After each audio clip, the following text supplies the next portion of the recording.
ऐसा business market में 300 रुपए का अगर प्रोडक्ट है तो 3000 में बेच सकते हो, इजीली बेच सकते हो। ये बिजनेस है इमिटेशन ज्वेलरी का। सबसे बड़ी चीज क्यों मैं बता रहा हूं, देखो यार, सोने का रेट बढ़ता जा रहा है, चांदी का रेट बढ़ता जा रहा है, 1 लाख रुपए के आसपास सोना हो गया, चांदी भी कहीं पीछे नहीं रह रही, चांदी भी कह रही मैं भी रिकॉर्ड तोड़ूंगी। तो सबसे बड़ा सवाल ये उठता है कि कितने ही लोग 1 लाख रुपए की ज्वेलरी लेके मार्केट में घूमेंगे। इसका सीधा इंपैक्ट ये पड़ रहा है कि जैसे जैसे गोल्ड सिल्वर में रेट बढ़ता चला जा रहा है, इमिटेशन की ज्वेलरी की डिमांड वर्ल्ड वाइड सबसे ज्यादा बढ़ती जा रही है, और ये चीज हमें किसी को पता ही नहीं है। बैठे बैठे ऑटोमेटिकली बायर की डिमांड आती जा रही है, और बायर डिमांड कर रहे हैं दे दो। अब लोग क्या कर रहे हैं भैया, जिस हिसाब से डिमांड है, मार्केट में सप्लाई कम है, तो रेट बढ़ाए जा रहे हैं। रेट बढ़ने का सबसे बड़ा एडवांटेज आप भी तो उठा सकते हो, नहीं उठा सकते। ये भी एक ऐसा ट्रेड है जिसमें आपको 20-25 हजार रुपए इन्वेस्ट करके आप इजीली स्टार्ट कर सकते हो। मेरा नाम है हर्ष धवन, मैं हूं इंटरनेशनल बिजनेस एक्सपर्ट, एक्सपोर्टर और इंपोर्टर। स्वागत करता हूं हिंदुस्तान के नंबर 1 इंपोर्ट एक्सपोर्ट बिजनेस के चैनल पे, जहां पे हम इंपोर्ट एक्सपोर्ट बिजनेस आपको बहुत ही आसान और सरल भाषा में सिखाते हैं। तो सबसे पहली चीज ये है कि अगर मैं इमिटेशन ज्वेलरी में जा रहा हूं तो स्टेप बाय स्टेप मुझे क्या करना है, इस वीडियो में बता रहा हूं। पहला स्टेप क्या होगा, दूसरा क्या होगा, तीसरा क्या होगा, चौथा क्या होगा, ये सारे स्टेप कर लीजिए और इंपोर्ट एक्सपोर्ट बिजनेस सीख लीजिए इमिटेशन ज्वेलरी का, और घर बैठ के अपना काम शुरू कर सकते हैं। पार्ट टाइम करना चाहो पार्ट टाइम कर सकते हो, फुल टाइम करना चाहो फुल टाइम कर सकते हो। सबसे पहले हम समझते हैं इमिटेशन ज्वेलरी है, उसका यूज क्या है, कहाँ कहाँ यूज होगी, मेरी मार्केट कौन कौन सी है। भाई अगर किसी प्रोडक्ट या बिजनेस का सिलेक्शन कर रहे हो तो ये तो पता होना चाहिए मेरी मार्केट कौन सी है।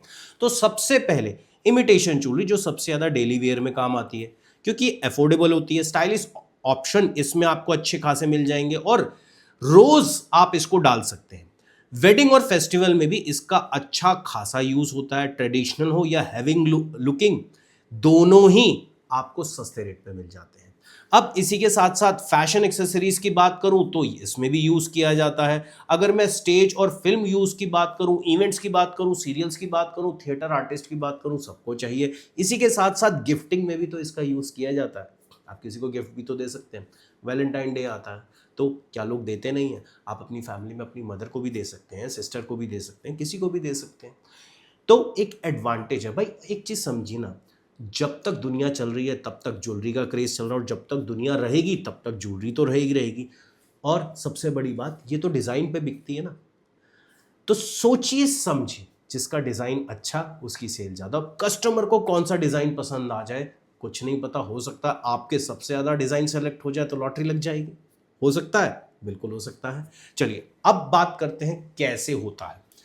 अब जब मैं इस ट्रेड में जा रहा हूं तो मुझे ये पता होना चाहिए कितने टाइप की इमिटेशन ज्वेलरी होती है और कितनी क्वालिटी की इमिटेशन ज्वेलरी होती है। देखिए ये चीज़ें आपको कोई नहीं बताएगा, कोई दुकानदार भी नहीं बताएगा, उसका भेज जाता है, वो भी अपनी जगह सही है, उसका बिजनेस है, वो सिखाने थोड़ी ना बैठा है।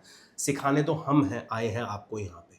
तो सबसे पहली चीज़ ये आपको ये देखना है, मैं मटेरियल के हिसाब से स्टेप बाय स्टेप बता रहा हूँ। सबसे पहले लो एंड क्वालिटी की अगर हम बात करें, वो बनती है प्लास्टिक से, लो ग्रेड मेटल से, और जो बहुत ही चीप ग्लास होते हैं उनसे तैयार की जाती है। उसके बाद है एक मिड रेंज जो कि ब्रास कॉपर से तैयार की जाती है, और उसके बाद है हाई एंड जिसमें silver plated, gold plated, American diamonds, Kundan और मीनाकारी का यूज किया जाता है। तो मतलब आप किसी भी कंट्री को टारगेट कर रहे हैं, किसी भी बाजार को दुनिया में टारगेट कर रहे हैं, इन तीनों की वैरायटी, इन तीनों ग्रेड, ये तीनों मटेरियल आपके पास होने चाहिए। बाकी चॉइस आपकी, अगर सपोज करो आप जाना चाहते हो, नहीं यार मैं तो हाई एंड वैरायटी में ही जाना चाहता हूं, तो वो भी जा सकते हो, कोई इसमें इशू वाली बात नहीं है। तो बायर आपसे सबसे पहले यही पूछेगा कि भाई ये कौन सी वैरायटी की है, लोअर ग्रेड है, मिड सेगमेंट है या एलीट सेगमेंट है। तो ये आपको नॉलेज होनी चाहिए ना।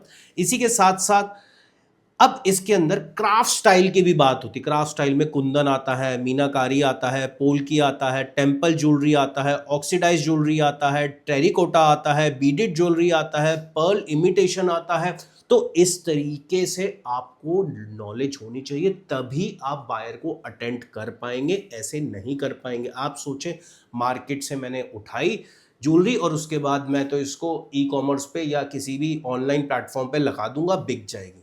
नहीं भाई, बायर को आजकल बहुत ज्यादा अकल है, ऐसा आज बेवकूफ नहीं है बायर, ये ध्यान रखना। और अगर आप एक्सपोर्ट करने जा रहे हैं तो इंपोर्टर को सबसे ज्यादा अकल है, ये मान के चलिए। इसी के साथ साथ जो बेस्ट क्वालिटी, जो सबसे ज्यादा एक्सपोर्ट की जाती है, वो है गोल्ड प्लेटेड ब्रास और कॉपर की जो क्वालिटी होती है वो सबसे ज्यादा एक्सपोर्ट की जाती है। इसमें सीजेस स्टोन्स का भी यूज किया जाता है, कुंदन का काम भी इसमें बहुत अप्रिशिएट किया जाता है। इसी के साथ साथ अमेरिकन डायमंड के सेट्स भी अच्छे खासे बिक सकते हैं। 925 स्टर्लिंग सिल्वर प्लेटेड ऑप्शंस भी इसके अंदर है, जिसमें आपको बहुत अच्छे पैसे बच जाएंगे। इसी के साथ साथ जो बायर आपसे मांगेगा वो सबसे ज्यादा डिमांड करेगा इयररिंग्स की। सबसे ज्यादा हाई सेलिंग पे जो है वो इयररिंग्स है इमिटेशन ज्वेलरी में। उसके बाद आएगा नेकलेस, उसके बाद बैंगल्स और ब्रेसलेट्स, फिर रिंग्स, नोस्पिन, एंकलेट्स और उसके बाद वेस्ट बेल्ट जिसे हम कमरबंद भी कहते हैं, मांग टिक्का, टोरिंग्स, हेयर एक्सेसरीज। ये सारे प्रोडक्ट की वैरायटी आपके पास होनी चाहिए, तभी काम कर पाओगे। इसी के साथ साथ अगर हम आगे बढ़ूं, ये यूज कहाँ होंगे, आपका कस्टमर कौन कौन होगा। सबसे पहले अगर जो लोग कम इन्वेस्टमेंट में शुरू करना चाहते हैं वो ज्यादातर रिटेल स्टोर्स को टारगेट करिए। इसी के साथ साथ ऑनलाइन फैशन ब्रांड्स को टारगेट कर सकते हैं, बुटीक्स को टारगेट कर सकते हैं, ब्राइडल स्टोर्स को टारगेट कर सकते हैं, फिल्म और थिएटर इंडस्ट्री को टारगेट कर सकते हैं, गिफ्ट शॉप को टारगेट कर सकते हैं। चलो यहां तक तो मार्केट समझ आ गई मुझे किसको टारगेट करना है, लेकिन मुझे ये भी तो जानना चाहिए मुझे ये मिलेगा कहां से। सबसे ज्यादा ये जो इमिटेशन ज्वेलरी है वो एक्सपोर्ट हो रही है राजस्थान से। राजस्थान में हो रही है जयपुर से, जहां से आपको कुंदन, मीनाकारी और स्टोन स्टडेड ज्वेलरी इजीली मिल जाएगी, अलग अलग डिजाइन में। इतने डिजाइन होंगे खुद ही कंफ्यूज हो जाओगे। इसी के साथ साथ आप मुंबई चले जाइए, महाराष्ट्र में अमेरिकन डायमंड और फिल्म इंडस्ट्री से रिलेटेड जितनी भी मार्केट है आपको मुंबई से मिल जाएगी। और मुंबई में भी आप बेच सकते हो ना जाके, सबसे बड़ी बात है फिल्म इंडस्ट्री तो वही है, तो मुंबई में मार्केट भी है, आप खुद भी जाके बेच सकते हो। और साथ के साथ आप अगर चाहो तो कोलकाता, वेस्ट बंगाल चले जाओ, बड़े बाजार में मिल जाएगी। ट्रेडिशनल ऑक्सीडाइज ज्वेलरी और टेम्पल स्टाइल ज्वेलरी आपको बहुत आसानी से मिलेगी। दिल्ली में एक जगह है रोई मंडी जो कि सदर बाजार में है, जहां पे आपको इजीली बहुत सस्ते रेट पे मिल जाएगी। वहां जाओगे ना 10-10, 20-20 रुपए में भी ज्वेलरी मिल रही होती है। बिलीव नहीं होता ना, 10-10, 20-20 रुपए में भी बल्क में ऑर्डर दोगे 2 से 5 रुपए की चीज पड़ेगी। इतना सस्ता रेट है, लेकिन अगेन वो लोअर ग्रेड है, चॉइस आपकी है। लेकिन 10 रुपए की चीज को आप 40 रुपए में तो बेच ही सकते हो। आज की डेट में इससे कम में इमिटेशन ज्वेलरी है कहाँ, 40, 50, 100 रुपए से कम की है नहीं ना। तो पहले आप मार्जिन देखो यार, आप रोड पे उतरिए, मार्केट में घूमिए, तभी आपको पता लगेगा। इसके साथ साथ मुरादाबाद भी आप जा सकते हो उत्तर प्रदेश में, हैदराबाद चले जाओ तेलंगाना में, चेन्नई चले जाओ तमिलनाडु में, तो यानी आगरा चले जाओ उत्तर प्रदेश में, सूरत चले जाओ गुजरात में, तो हर जगह आपको ज्वेलरी मिलेगी मिलेगी। अब इसके बाद ये है कि भैया चलो मेरे को ये भी पता लग गया, अब मुझे पैकेजिंग करके एक्सपोर्ट कैसे करना है। एक्सपोर्ट में पैकेजिंग का बहुत इंपॉर्टेंट रोल है। सबसे पहली चीज़ ये मान के चलिए, अगर आपको पैकेजिंग नहीं आती तो सीखनी पड़ेगी। कौन कौन सी पैकेजिंग यूज़ होगी, सबसे ज़्यादा प्लास्टिक जिप पाउचेज इसमें यूज़ होते हैं, ज़्यादातर इंडिविजुअल आइटम्स इसके अंदर जाते हैं। वेलवेट, सैटिन और लाइंड बॉक्सेस प्रीमियम आइटम्स के लिए यूज़ किए जाते हैं। बबल रैप की बात करूं तो एक्स्ट्रा प्रोटेक्शन के लिए यूज़ किए जाते हैं। कोरुगेटेड कार्टन्स में आप बल्क पैकेजिंग हो तो करके दे सकते हैं। सिलिका जेल पैक्स भी आजकल यूज़ किए जा रहे हैं, जिसकी वजह से मॉइस्चर नहीं जाता आपके प्रोडक्ट के अंदर, आपका प्रोडक्ट सेफ रहता है। एक्सपोर्ट ग्रेड श्रिंक रैप और सील भी यूज़ की जाती है। इसी के साथ साथ आपको लेबलिंग का बिल्कुल ध्यान रखना है, लेबलिंग में पूरी इंफॉर्मेशन देनी पड़ेगी आपको। एक्सपोर्ट प्रमोशन काउंसिल की अगर मैं बात करूं तो export promotion council of handicraft EPCH.in, आप इसकी मेंबरशिप जरूर लेंगे। मतलब फर्म बना लीजिए, GST वगैरह सब ले लीजिए, IC ले लीजिए, AD कोड रजिस्ट्रेशन करा लीजिए, उसके बाद EPCH जाके आप इनकी मेंबरशिप लेंगे। ये जो सर्टिफिकेट इशू करेगी उसे बोलते हैं RCMC। यहां तक आप काम कंप्लीट करके अब आप आगे बढ़ेंगे इसको बेचने के लिए। इसी के साथ साथ अगर आप चाहें तो और भी इसके सर्टिफिकेशन है। सपोज करो बायर आपसे ये भी मांग सकता है कि मुझे BIS का सर्टिफिकेट चाहिए, क्वालिटी सर्टिफिकेशन इसके अंदर लगते हैं मेटेलिक कंपोनेंट से रिलेटेड। ISO 9001 लगता है, CE मार्किंग के लिए लगेगा, इसमें रीच कंप्लायंस भी लगेगा। और खास तौर से आपको इन सर्टिफिकेशंस का ध्यान बिल्कुल रखना है। और एक बात और, अगर आप देख रहे हैं कि आपकी सेल अच्छी हो रही है, आपने पहले महीने शुरुआत की और 3 से 4 महीने में ये सेल 2 से 4 लाख के बीच में पहुंच गई, तो आप अपने ब्रांड का ट्रेडमार्क ज़रूर करवा लें। ऐसा ना हो कि आपके ब्रांड की कॉपी करके कोई और माल बेचना शुरू कर दे। तो इन बातों का आपको ध्यान ज़रूर रखना है। सबसे ज़्यादा कौन सी कंट्री में आपको मार्जिन मिलेगा ये मैं बताने जा रहा हूं। इसको जरूर नोट कर लेना, अगर एक्सपोर्ट करना है तो इन देशों को टारगेट जरूर करना। सबसे ज्यादा अगर माल बेचना है ऑस्ट्रेलिया में बेचो। ऑस्ट्रेलिया में फैशन बुटीक्स और ब्राइडल जो ज्वेलरी है सबसे ज्यादा बिकती है। फैशन बुटीक्स को टारगेट कर लो, सबसे ज्यादा आपसे माल खरीदेंगे।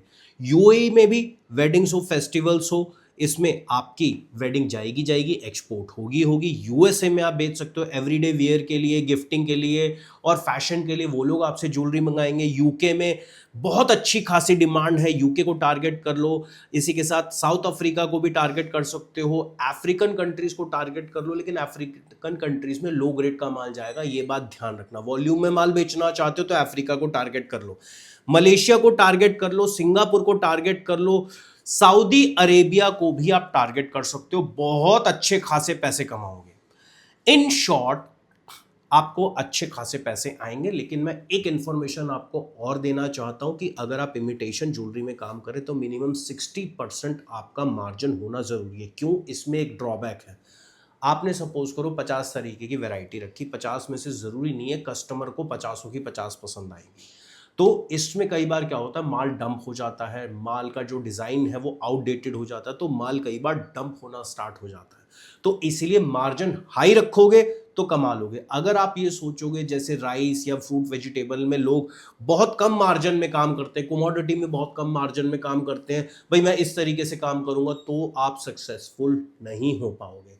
तो ये टिप याद रख लेना, ये जो चैलेंज है वो आएगा आएगा। मार्जिन अच्छे मिले तो आप ग्रो कर पाओगे, अदरवाइज फंस जाओगे, बहुत तगड़ा फंस जाओगे। फिर मैं क्लियर बता रहा हूं, कुछ ऐसी मार्केट बताने जा रहा हूं जहां पे आपको ये प्रोडक्ट सस्ता मिलेगा। अगर मैं मुंबई की बात करूं तो मुंबई में आप जवेरी बाजार, मानिक रत्न और आशी ज्वेलरी पे चले जाइए, यहां पे आपको ज्वेलरी मिल जाएगी। दिल्ली में सदर बाजार चले जाइए, लाजपत नगर चले जाइए, डीलक्स फैशन ज्वेलरी चले जाइए, तो यहां पे आपको ये ज्वेलरी इजीली मिल जाएगी। तो दोस्तों ये था इमिटेशन ज्वेलरी का बिजनेस यानी एक्सपोर्ट। अगर आप भी किसी प्रोडक्ट के बारे में जानना चाहते हो, उसको एक्सपोर्ट करना चाहते हैं, तो बने रहिए हमारे चैनल के साथ। मिलता हूं अगले वीडियो में, और अगले वीडियो में बहुत ही अच्छी इंफॉर्मेशन लेके आ रहा हूं, तो भूलिएगा मत।